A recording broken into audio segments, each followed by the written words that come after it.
नमस्कार दोस्तों। आज की कहानी बड़ी ही रोचक है।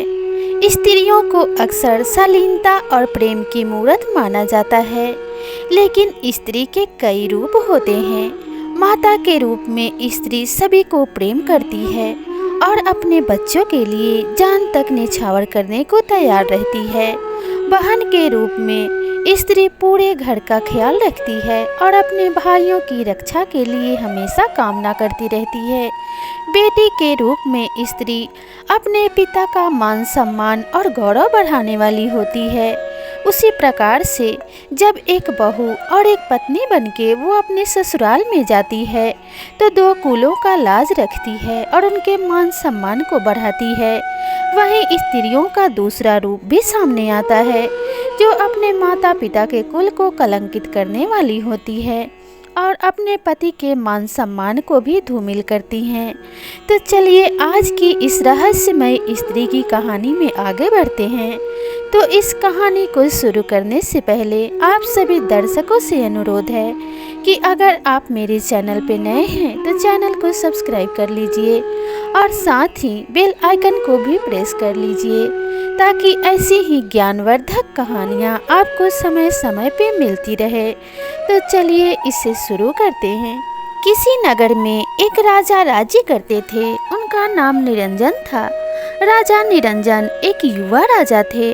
उनके राज्य का विस्तार बड़ी तेजी से हो रहा था, लेकिन उन्हें एक अजीब सी समस्या का सामना करना पड़ रहा था। उनके राज्य में आए दिन अनहोनी घटनाएं घटने लगी थी। सभी लोग यही कह रहे थे कि एक बहुत ही सुंदर भला की खूबसूरत स्त्री, लेकिन वो सम्मोहन में बड़ी कुशल थी।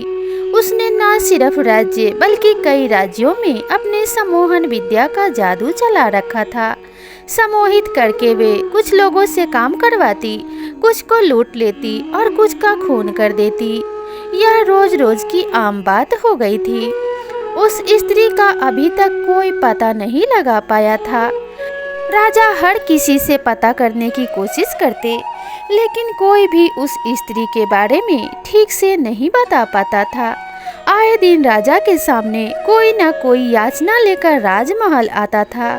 राज्य में चर्चा था कि उस स्त्री का अंतिम शिकार राजा होंगे, क्योंकि राजा को सम्मोहित करके वो राज्य की रानी बनना चाहती है।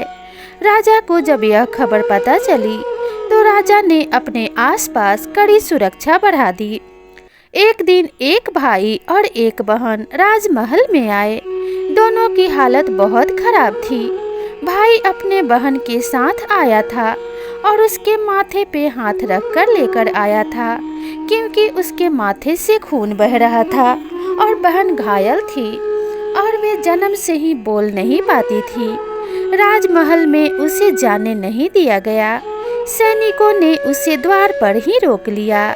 राजा यह सब खड़े होकर दूर से देख रहे थे। राजा ने सैनिकों से कहा कि उन्हें जाने दिया जाए। राजा के आदेश पे सैनिक उसे उपचार के लिए राजमहल के इसलिए जब वो आभूषण छीन रही थी तब इन दोनों में छीना झपटी हुई गए और इसकी वजह से मेरी बहन की यह हालत हो गई। राजा ने उस लड़की की ओर देखा। मासूम सी लड़की सहमी सी बैठी थी। मुश्किल से राजा ने उससे पूछा कि क्या तुमने उसे ठीक से देखा है? उसे पकड़ने में हमारा सहयोग कर सकती हो? उसका भाई बोला, सरकार यह तो जन्म से ही गूंगी है, उससे ज्यादा बोल नहीं सकती। राजा ने उससे पूछा, क्या नाम है तुम्हारी बहन का? जब वो आभूषण छीन रही थी तब इन दोनों में छीना झपटी हुई और इसकी यह हालत हो गई। राजा ने उस लड़की की ओर देखा। मासूम सी लड़की सहमी सी बैठी थी। राजा ने उससे पूछा कि क्या तुमने उसे ठीक से देखा है? क्या उसे पकड़ने में हमारा सहयोग कर सकती हो? राजा की बात सुनकर उस लड़की ने कोई जवाब नहीं दिया, लेकिन उसके तरफ से उसका भाई बोला कि महाराज यह तो जन्म से ही गूंगी है, बोल नहीं सकती। राजा ने उससे पूछा कि इसका क्या नाम है? राजा के सवाल को सुनकर उसके भाई ने जवाब देते हुए कहा कि इसका नाम बिंदिया है और मेरा नाम मंगल है। राजा उस समय वहां से चला गया, लेकिन उस मासूम लड़की का चेहरा और उसका रोना राजा की आंखों में घूमता रहा।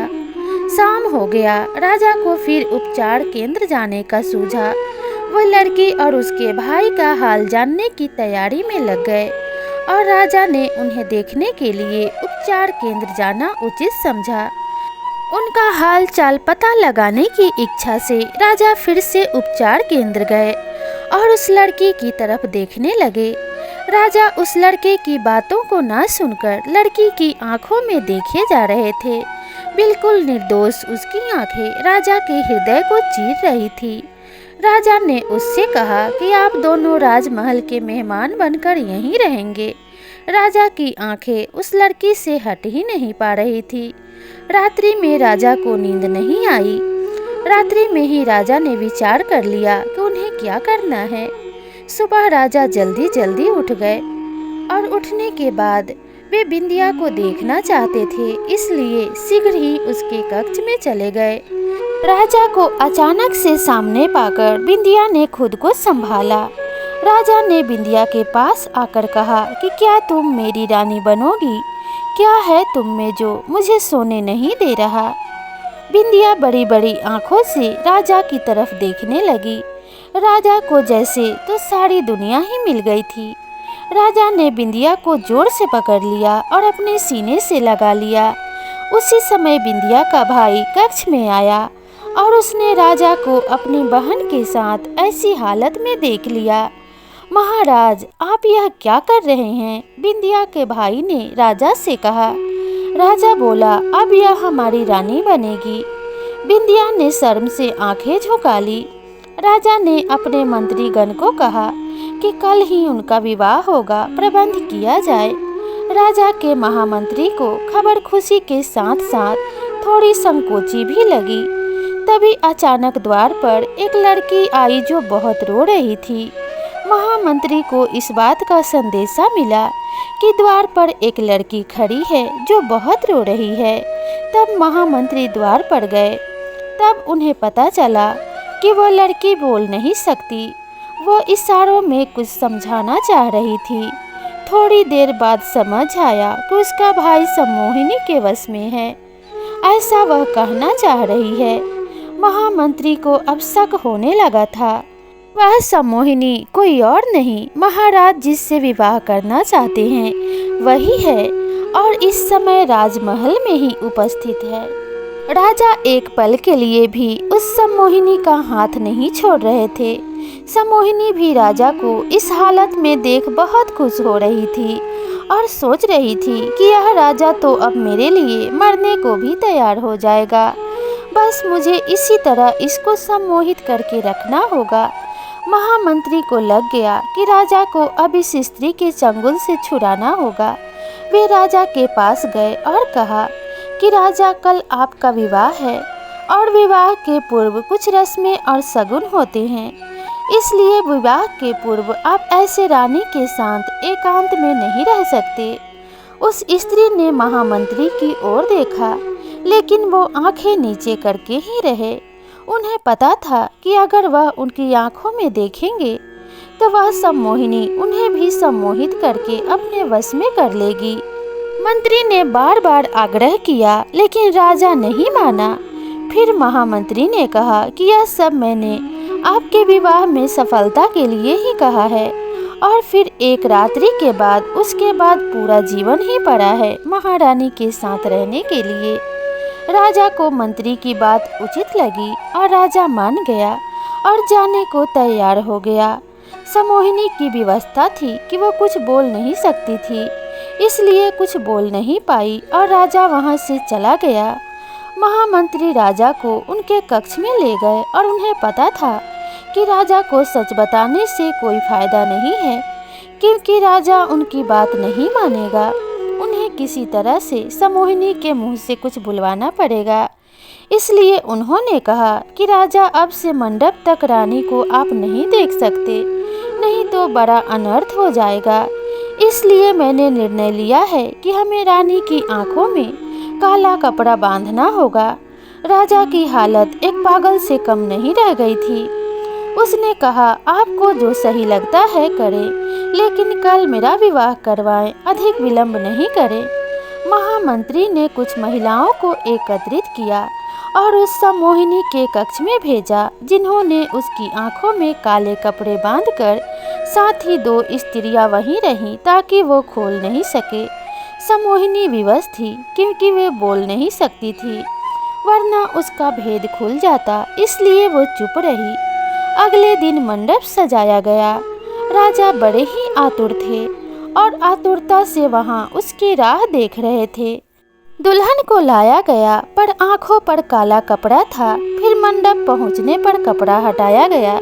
जैसे ही कपड़ा हटा, सम्मोहिनी को कुछ दिखाई नहीं दिया, जिस कारण उसे पीड़ा हुई और क्रोध आने लगा, क्योंकि उसकी शक्ति तो आंखों में ही थी। वो जोर से चिल्लाई, महामंत्री, तूने मुझे अंधा कर दिया। ऐसा कहकर वो इधर उधर हड़बड़ा कर दौड़ने लगी। तूने मुझे अंधा कर दिया। सारा मंडप बिखर गया। राजा भी उसकी वाणी सुनकर जैसे नींद से जाग गया हो। उसका सम्मोहन टूट गया और राजा ने कहा, अच्छा तो तुम हो वो जो मुझे धक्का दे रही थी। सम्मोहिनी को फिर पहरेदारों ने पकड़कर कारागृह में डाल दिया। राजा ने महामंत्री से पूछा कि आपने यह कैसे किया। महामंत्री ने कहा कि उसकी शक्ति उसके आंखों में थी। मैंने कुछ समय के लिए उसे एक पदार्थ से अंधा किया और उसकी असलियत सामने आ गई। राजा ने उन दोनों भाई बहनों को धन्यवाद दिया और धन्यवाद देकर बहुत से तोहफे देकर साथ में विदा किया, और महामंत्री को भी उन्होंने राज्य को बचाने के लिए बहुत बहुत धन्यवाद दिया। तो दोस्तों, ऐसी भी होती हैं स्त्रियां जो किसी का जीवन बर्बाद कर सकती हैं। इसीलिए कहा जाता है कि स्त्री के कई रूप होते हैं और स्त्री को समझना बड़ा ही कठिन है। स्त्री ममता की मूरत भी है और क्रूरता की देवी भी है।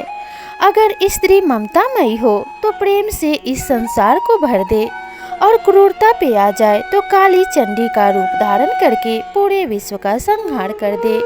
इसीलिए कहा जाता है कि ममतामयी स्त्रियों का स्वरूप ही अच्छा लगता है, और स्त्रियों को हमेशा अपने प्रेम से परिवार रूपी बाग बगीचे को सींचते रहना चाहिए और सबका ध्यान रखना चाहिए। स्त्री की कोमल ममतामयी छवि ही सबको प्यारी लगती है। तो प्रिय दर्शकों, आपको यह कहानी कैसी लगी हमें कमेंट करके ज़रूर बताइएगा, और इसी तरीके की ज्ञानवर्धक कहानियों के लिए इस चैनल को ज़रूर सब्सक्राइब कीजिएगा।